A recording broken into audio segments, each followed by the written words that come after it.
नमस्कार मित्रांनो, आपल्या सर्वांचं पुन्हा एकदा स्वागत आहे आपल्या यूट्यूब चॅनलमध्ये ज्याचं नाव आहे शेअर बाजार मराठी. आज आपण या व्हिडिओमध्ये पाहणार आहोत बँक निफ्टी आणि निफ्टीचं उद्यासाठी काय प्रिडिक्शन असू शकतं आणि त्याबरोबरच आपण काल काय डिस्कशन केलं होतं प्रिडिक्शन संदर्भात तेही डिस्कस करणार आहोत. तर आपण काल इथे डिस्कस केलं होतं की हा जर एक सपोर्ट झोन जो आहे हा तुटला तर आपल्याला खालची लेवल ही 21,607 ही लेवल पाहायला मिळू शकते. याच्या खालीही जर निघत असेल तर इथे प्राईस ॲक्शन बघून आपल्याला ठरवावं लागेल की 21,500ची लेवल आपल्याला मिळू शकते. पॉसिबिलिटी आहे. पण आता इथे खाली आला आणि इथून मध्येच रिव्हर्स त्यांनी का घेतला? इथे काय असं विशेष हे पण नाही आहे. मार्केट आहे तिथे दाखवून तुम्हाला येत नाही. बऱ्याच लोकांचे स्टॉप लॉस वगैरे कट केले असते. तर आपल्याला पहिला ट्रेड हा मिळाला होता. सपोर्ट ब्रेक झाल्यानंतर हा रिटेस्ट पण झाला इथे. रिटेस्ट झाल्यानंतर हा ट्रेड मिळाला होता. पण आपल्याला सगळं प्रॉफिट काही इथे घेता आलेलं नाही आहे. इथे आपण कुठे ट्रेड एक्झिट जवळपास इथे कुठे केलेलं आहे. त्यानंतर आपण ठरवलं होतं की जर मार्केट याच्यावर सस्टेन झालं आणि इथे जर आपल्याला बाईंग लेवल जर मिळत असेल 21,607 तर आपल्याला वरचं हे जे आहे एक रेझिस्टन्स तिथपर्यंत टार्गेट मिळू शकतं. तर दोन्ही साईडनं आपल्याला निफ्टीमध्ये टार्गेट्स पाहायला मिळालेले. तर आपलं प्रिडिक्शन जे होतं ते ठीक होतं. म्हणजे त्या हिशोबाने ते मूव्हमेंट झालेली आहे. बँक निफ्टीमध्ये आपण काय प्रिडिक्शन केलेलं होतं, की ही जी कालची 30, 15 या लेव्हलच्या खाली जर आपल्याला मार्केट खाली आलं, तर इथून आपण पहिली लेवल 47,924, दुसरी 47,800 आणि तिसरी 47,625 या लेवल पाहू शकतो. त्या हिशोबाने बऱ्यापैकी बँक निफ्टीने मूव्हमेंट दिली आहे. पण बँक निफ्टीचं झालं काय, की इथे अख्खा दिवस जवळपास इथेच त्यांनी मूव्हमेंट होल्ड करून ठेवलं. म्हणजे नक्की काय करतोय, वर जायचंय, नाही जायचंय ते काही लक्षात येत नव्हतं. आणि लास्टच्या 5 मिनिटात ही मूव्हमेंट एक देऊन मोकळं झाला ते.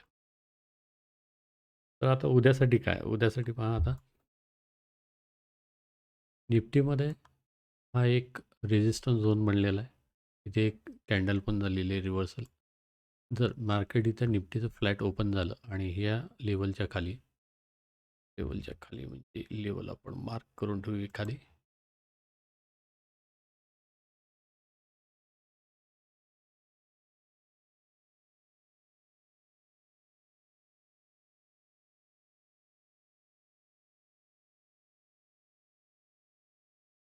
हा सपोर्ट आहे. या लेवलच्या फ्लॅट इथं ओपन झाला या लेवलच्या म्हणजे 21,644च्या खाली निघत असेल तर आपल्याला 600ची पहिली लेवल पाहायला मिळू शकते. त्याच्याही खाली जर निघत असेल तर मग आपल्याला ही दुसरा एक जो आत्ता नवीन एक सपोर्ट बनवला आहे मार्केटने तो एक आपण मार्क करून ठेवू. 556 आणि याच्या खाली निघालं तर 21,500 अशा 3 लेवल आपल्याला इथे पाहायला मिळू शकतात. तर फ्लॅटच्या केसमध्ये आपण खालच्या लेवल डिस्कस केल्या. फ्लॅटच्या केसमध्ये जर मार्केट 21,700च्या वर सस्टेन होत असेल, 21,700च्या वर सस्टेन होत असेल, सस्टेन म्हणजे एखादी कॅन्डल 5 मिनिटाची, 15 मिनिटाची इथे वर सस्टेन झाली पाहिजे, ओपन वर क्लोज झाली पाहिजे आणि त्यानंतर त्याचा कॅन्डलचा हाय जर ब्रेक करत असेल, तर वरचं टार्गेट आपण हे एक पकडून चालू शकतो. जे हे आहे 21,753 हे टार्गेट आपल्याला पाहायला मिळू शकतं. गॅपडाऊनच्या केसमध्ये काय? जर गॅपडाऊन झालं मार्केट समजा 21,600च्या जवळपास, इथून आपल्याला एकदा रिव्हर्सल मूव्हमेंट मिळालेली आहे. एकदा काय दोनदा दोनदा रिव्हर्स मूव्हमेंट मिळाली. 2-3 वेळा मिळाली.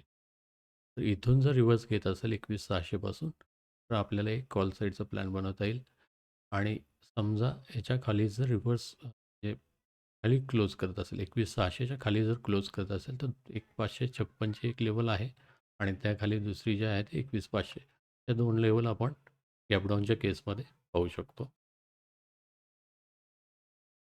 ॲक्च्युअली 3 लेवल आपण डिस्कस केल्या.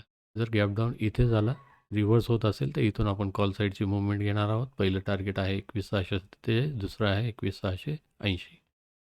जर याच्या खाली निघत असेल आणि क्लोज होत असेल कॅन्डल, तर खालचं टार्गेट 21,000 555 आणि 21,500 हे 2 टार्गेट. आता गॅप अपच्या केसमध्ये वर जर गॅप अप झालं आणि 21,700च्या वर सस्टेन राहत असेल 5-10 मिनटं 15 मिनटं, तर इथून आपल्याला वरचं एक टार्गेट 21,755 एक पाहायला मिळू शकतं आणि हे जर क्रॉस झालं तर पुढचं आहे 21,800 हे 2 लेवल पाहायला मिळू शकतात गॅप अपच्या केस. तर निफ्टीमध्ये आपण सगळ्या लेवल क्लिअर केलेल्या आहेत. बँक निफ्टीमध्ये चेक करूया. बँक निफ्टीमध्ये जर मार्केट इथे उद्या फ्लॅट ओपन होत असेल,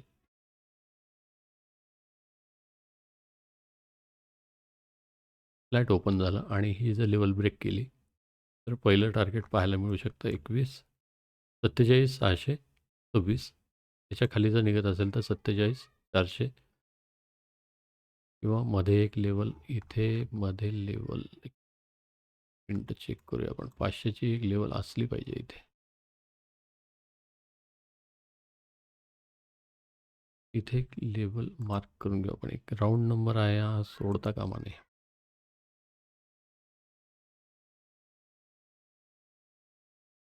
तर 630च्या खाली निघाला तर इथे एक 500चं एक टार्गेट आहे आणि याच्या खाली जर निघत असेल तर 400पर्यंत सुद्धा जाऊ शकतं. मॅक्झिमम इथून रिटर्न होण्याची मला पॉसिबिलिटी वाटते आहे.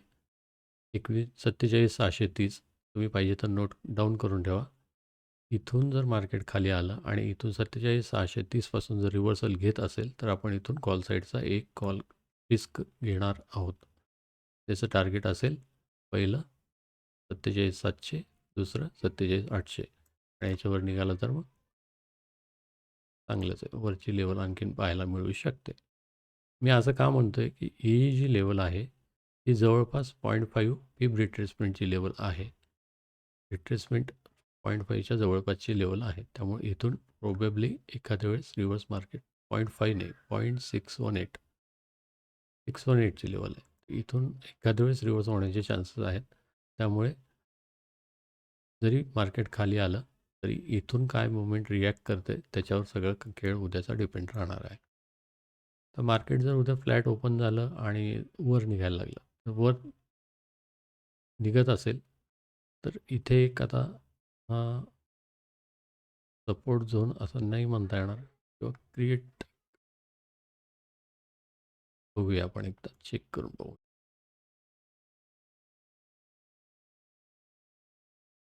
होऊ शकतो, पॉसिबिलिटी आहेत. पण आपण जर वर जरी जात असेल तरी या लेवलपर्यंत 47,800पर्यंत आपण काही करायचं नाही आहे.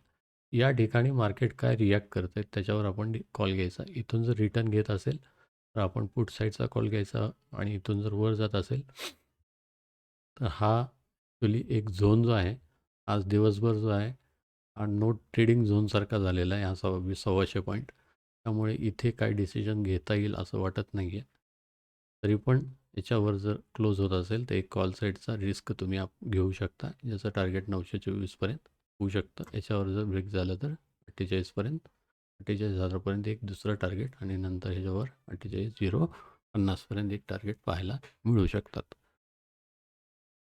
तर आपण ह्या फ्लॅटच्या केसेसमध्ये बोललो. आता गॅपडाऊन जर झालं तर काय? गॅपडाऊन जर समजा 47,628 याच्या जवळपास झालं गॅपडाऊन आणि इथून जर वर रिव्हर्स होत असेल तर मी कॉल साईडमध्ये एंट्री करणार आहे. त्याचं पहिलं टार्गेट 47,700 आणि दुसरं 47,800 असं एक राहू शकतं. याच्याही खाली जर गॅपडाऊन झालं, समजा हे जे पॉईंट आहे किती आहे 670 पॉईंटचं गॅपडाऊन ह्याच्याही खाली जर गॅपडाऊन झालं तर इथे आपल्याला प्राईज ॲक्शनचा वेट करावं लागेल. लेवल कोणती टेस्ट करते त्याच्यावर डिपेंड आहे. लेवल जर ही टेस्ट करून रिटर्न फिरत असेल तर आपण इथून एक पुट साईडचा प्लॅन करू शकतो आणि इथून जर वर निघत असेल तर मग या लेवलपर्यंत एक वेट करायचं 47,685 किंवा मग तुम्ही कॉल घ्यायचा असेल तर घेऊही शकता. मध्ये कुठे ओपन झाला आणि जर मुवमेंट वरच्या साईडनं दिसत असेल तर तुम्ही एक टार्गेट आणि 2 टार्गेट पकडून चालू शकतात. जे आहे 47,630, 47,690 हे 2 टार्गेट वरचे पाहून चालू शकतात. इथे जर रिव्हर्स पुन्हा घेत असेल तर मग मात्र थोडीसं प्राईज ॲक्शन इथं चेक करावं लागणार आहे. कारण या दोन्हीच्या मध्ये मार्केट एक्झॅक्ट काय करतं आहे त्यावर डिपेंडन्स राहील. तर ही ब्रेक करून खाली येत असेल तर मग पुट साईडला तुम्ही जाऊ शकता किंवा आजचं जे क्लोजिंग आहे याला एक तुम्ही रेजिस्टन्स खाली जो ओपन झाला हा रेजिस्टन्स पकडून इथूनही पुटचा प्लॅन करू शकता. तर गॅप अपच्या केसमध्ये काय? गॅप अपच्या केसमध्ये जर 47,800च्या वर ओपन होत असेल आणि ते क्लोज सस्टेन होत असेल तर एक कॉल साईडचा तुम्ही रिस्क घेऊ शकता ज्याची लेवल आहे 47,925 पर्यंत. तर 48,000 राऊंड लेवलपर्यंत आपण एक रिस्क घेऊन जाऊ शकतो. मित्रांनो आजच्या व्हिडिओमध्ये आपण निफ्टी आणि बँक निफ्टीच्या दोन्ही इंट्राडेचं प्रिडिक्शन उद्यासाठीचं पाहिलेलं आहे. त्याबरोबर कालचं जे प्रिडिक्शन होतं तेही बरोबर आहे की नाही चेक केलेलं आहे. मित्रांनो आपला एक टेलिग्राम ग्रुप आहे शेअर बाजार मराठी. तर यामध्ये तुम्हाला जर जॉईन व्हायचं असेल तर याची लिंक तुम्हाला व्हिडिओच्या डिस्क्रिप्शन बॉक्समध्ये मिळेल. तिथून तुम्ही फ्रीमध्ये या ग्रुपमध्ये ॲड होऊ शकता. इथे आपण सपोर्ट रेजिस्टन्स आणि कुठलं काही फॉर्मेशन होत असेल किंवा लेवल्स काही वाटत असतील तर आपण इथे शेअर करतो. तुम्हाला जर डीमॅट अकाउंट फ्रीमध्ये ओपन करायचं असेल तर त्याच्याही लिंक तुम्हाला या व्हिडिओच्या डिस्क्रिप्शन बॉक्समध्ये खाली मिळून जातील. तर आजच्या व्हिडिओमध्ये आपण इथेच थांबूया आणि भेटूया नेक्स्ट व्हिडिओमध्ये काहीतरी नवीन कंटेंटसोबत. तोपर्यंत गुड बाय, टेक केअर, जय हिंद.